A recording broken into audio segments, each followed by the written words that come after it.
Myanmar রোহিঙ্গাদের ওপর শতাব্দীর নির্মমতম নির্যাতন করেছে উল্লেখ করে প্রধান উপদেষ্টা ডক্টর মোহাম্মদ ইউনূস বলেছেন, মানবিক দিক বিবেচনায় বাংলাদেশ তাদের আশ্রয় দিয়েছে। তবে এখন রোহিঙ্গাদের নিরাপদে নিজ দেশে ফিরিয়ে দিতে বিশ্ব নেতাদের কার্যকর যৌথ পদক্ষেপের আহ্বান জানান তিনি।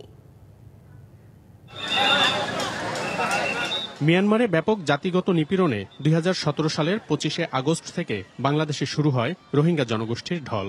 এরপর থেকে গত ৮ বছরে তারা আর ফিরতে পারেনি নিজ দেশে, বরং উল্টো প্রতিদিনই মিয়ানমারে নির্যাতনের ফলে ঘটছে অনুপ্রবেশ, যাতে গত ১ বছরে প্রবেশ করছে আরও অন্তত প্রায় ১.৫ লাখ রোহিঙ্গা। সব মিলিয়ে ক্যাম্পগুলোতে এখন প্রায় ১৫ লাখ রোহিঙ্গা অপেক্ষায় রয়েছেন নিজ মাতৃভূমে ফিরতে। এর আগে একাধিকবার রোহিঙ্গাদের প্রত্যাবাসনের উদ্যোগ নেওয়া হলেও তেমন কোনো ফল আসেনি। জাতিসংঘের মহাসচিবের ক্যাম্প পরিদর্শন এবং মিয়ানমার সরকারের সাথে বর্তমান সরকারের আলোচনায়ও মেলেনি সুফল। এই অবস্থায় রবিবার থেকে কক্সবাজারে শুরু হয়েছে রোহিঙ্গা সমস্যা নিয়ে ৩ দিনের অংশীজন সম্মেলন, যাতে অংশ নিয়েছেন জাতিসংঘ সহ বিভিন্ন আন্তর্জাতিক সংস্থা এবং বিভিন্ন দেশের প্রতিনিধিরা। সোমবার যার আনুষ্ঠানিক উদ্বোধন করেন প্রধান উপদেষ্টা। প্রধান উপদেষ্টা তার বক্তব্যে মিয়ানমারের ভয়াবহ পরিস্থিতি তুলে ধরেন, জানান এখনো মিয়ানমারে চলছে নির্যাতন, যা বন্ধ করা বিশ্ব সম্প্রদায়ের দায়িত্ব।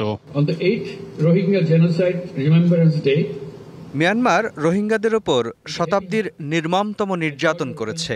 মানবিক দিক বিবেচনায় বাংলাদেশ তাদের আশ্রয় দিয়েছিল। তবে এখন রোহিঙ্গাদের নিরাপদে নিজ দেশে ফিরিয়ে নিতে বিশ্ব নেতাদের কার্যকর যৌথ পদক্ষেপের আহ্বান জানাচ্ছি। ডক্টর ইউনূস বলেন, রোহিঙ্গা সমস্যার সমাধান শুধু বাংলাদেশেরই দায়িত্ব নয়, এই দায়িত্ব আন্তর্জাতিক মহলেরও।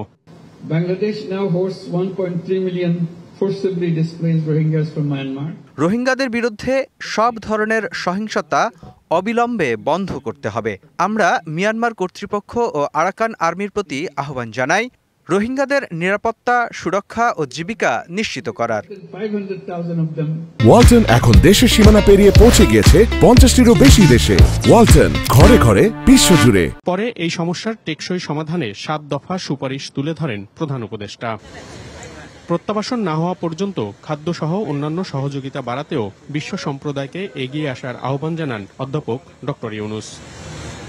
গত ৮ বছরে যেখানে একজনও রোহিঙ্গাকে ফেরত পাঠানো যায়নি মিয়ানমারে, সেখানে এই সমস্যার সমাধানে আরও কত সময় অপেক্ষা করতে হবে তার নিশ্চয়তা নেই। সংশ্লিষ্টরা বলছেন, জাতিসংঘ সহ বিশ্ব মোড়লরা শক্ত অবস্থান না নিলে রোহিঙ্গা সমস্যা সমাধান সম্ভব হবে না। আর সেদিকেই তাকিয়ে আছে নিজ দেশে ফিরতে চাওয়া লাখ লাখ রোহিঙ্গা, তাকিয়ে আছে বাংলাদেশও। মনিরুল সোহাগ, ডিবিসি নিউজ, কক্সবাজার।